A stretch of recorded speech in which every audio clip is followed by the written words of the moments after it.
জয়দেবপুর থেকে টাঙ্গাইল সড়ক ধরে এগিয়ে গেলে কিছুক্ষণ পরপরই চোখে পড়বে ভাসমান এসব টিনের চালা। এসব ঘরে কেউ থাকে না, বসবাসের উপযোগী করে বানানোও হয়নি। সড়কটিকে 4 লেন করার নীতিগত সিদ্ধান্তের পর থেকেই একটি চক্র জমির মালিকদের কাছ থেকে মোটা অঙ্কের টাকায় বছর মেয়াদী চুক্তিতে ভাড়া নিয়ে এসব স্থাপনা বানিয়েছে। হ্যাঁ, প্রজেক্টের লোকজন এই গাজীপুর। সড়কের পাশেই এই জায়গাটি মির্জাপুরের পাকুল্যা। এসে খতিয়ান অনুযায়ী পাকুল্যার 911, 912 ও 977 দাগে কোনো গাছপালা বা ঘরবাড়ি নেই, আছে একটি পুকুর। তবে গত মাসে এই দাগের বিপরীতে গাছপালা ও ঘরবাড়ির ক্ষতিপূরণ বাবদ প্রায় 1,38,00,000 টাকার চেক গ্রহণের জন্য টাঙ্গাইল জেলা প্রশাসন থেকে একটি নোটিশ পাঠানো হয়। নোটিশে ক্ষতিগ্রস্ত হিসেবে স্থানীয় চেয়ারম্যান আলী এজাজ খান চৌধুরী, উপজেলা ভাইস চেয়ারম্যানের ভাই SM নুরুল মুমিন এবং গাজীপুরের মাসুদ মিয়ার নাম উল্লেখ করা হয়েছে। যদিও এসব দাগভুক্ত জমির মালিকানার সঙ্গে এ 3 জনের কোনো সম্পর্ক নেই।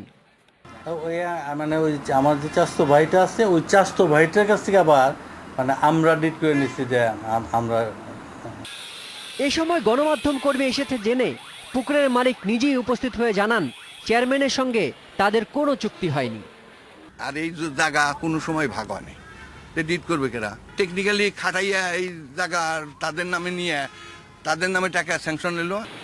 এছাড়া পুকুরের পাশে এই দাগে যাদের দোকান রয়েছে তারাও বাদ পড়েছেন ক্ষতিপূরণের ওই তালিকা থেকে।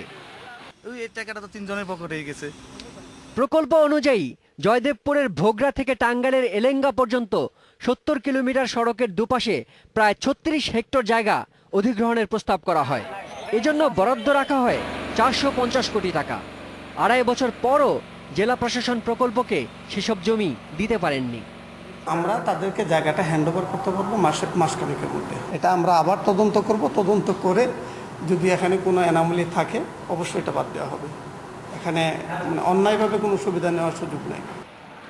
2013 সালে সড়কটির 4 লেন করার কাজ শুরু হলেও এখনও দৃশ্যমান কোনো অগ্রগতি নেই। তবে জমি বুঝে না পেলেও প্রকল্পটির সর্বশেষ অগ্রগতি প্রতিবেদনে জমি অধিগ্রহণ বাবদ প্রায় 284 কোটি টাকার ব্যয় দেখানো হয়েছে। শিমুল বাশার, ইন্ডিপেন্ডেন্ট নিউজ, টাঙ্গাইল।